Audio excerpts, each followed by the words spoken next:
ರಾಜ್ಯಾಧ್ಯಕ್ಷರಾದ ಸನ್ಮಾನ್ಯ ವಿಜೇಂದ್ರ ಅವರು, ವಿರೋಧ ಪಕ್ಷ ನಾಯಕರಾದ ಸನ್ಮಾನ್ಯ ಆನಂದ್ ಅವರು ಇವರ ನೇತೃತ್ವದಲ್ಲಿ ನಾವು ಅಂದರೆ 9ನೇ ತಾರೀಕು ಡಿಸೆಂಬರ್ 9ರಂದು ಇಲ್ಲಿ ಬೆಳಗಾವಲ್ಲಿ ಸುವರ್ಣಸೌಧದ ಮುಂಚೆ ಒಂದು ದೊಡ್ಡ ಪ್ರಮಾಣದಲ್ಲಿ ರೈತರು ಹೋರಾಟ ಮಾಡಬೇಕಂತ ಇವತ್ತೊಂದು ನಿರ್ಣಯಕ್ಕೆ ಬಂದಿದ್ದೀವಿ. ಸೊ ಅಂದ್ರೆ ಆ ಹೋರಾಟಕ್ಕೆ ಇಡೀ ಬೆಳಗಾವಿ ಜಿಲ್ಲೆ ರೈತರು, ನಮ್ಮ ಭಾರತೀಯ ಜನತಾ ಪಾರ್ಟಿ ಕಾರ್ಯಕರ್ತರು ಬರ್ತಾರೆ ಮತ್ತು ಇಡೀ ರಾಜ್ಯದಿಂದ ನಮ್ಮ ಎಸ್ ಪಾಟೀಲ್ ನಡಳಿಯವರು ಅವ್ರ ಮುಖಾಂತರ ಹೊರಗಿಂದ ರೈತರು ಸುಮಾರು ಒಂದು 20,000 ಜನ ರೈತರು ಸೇರಿಸಿ ಹೋರಾಟ ಮಾಡಬೇಕಂತೇಳಿ ನಾವು ಇವತ್ತೊಂದು ನಿರ್ಣಯ ಮಾಡಿದ್ವಿ. ಆ ಪ್ರಕಾರ ಈ ಎಲ್ಲ ನಮ್ಮ ಮಾನ್ಯ ಗೌರವಾನ್ವಿತ ಶಾಸಕರು, ಮಾಜಿ ಶಾಸಕರು, ಎಲ್ಲ ಪದಾಧಿಕಾರಿಗಳು ಸಹಕಾರ ಕೊಟ್ಟು ಹೆಚ್ಚಿನ ಸಂಖ್ಯೆಯಲ್ಲಿ ಅವತ್ತು ರೈತರು ಕರ್ಕೊಂಡ್ಬರ್ತಾರೆ. ನಮ್ಮ ಕಾರ್ಯಕರ್ತರು ಬರ್ತಾರೆ.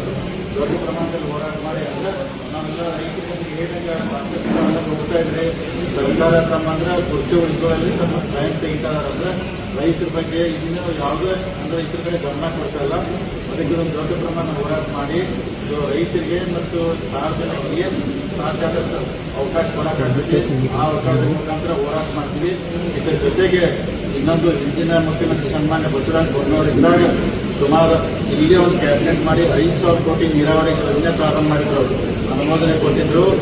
ನಮ್ಮ ಕ್ಷೇತ್ರ ಇತ್ತು, ಚಿಕ್ಕೋಡಿ ಇತ್ತು, ಕಿತ್ತೂರು ಇತ್ತು.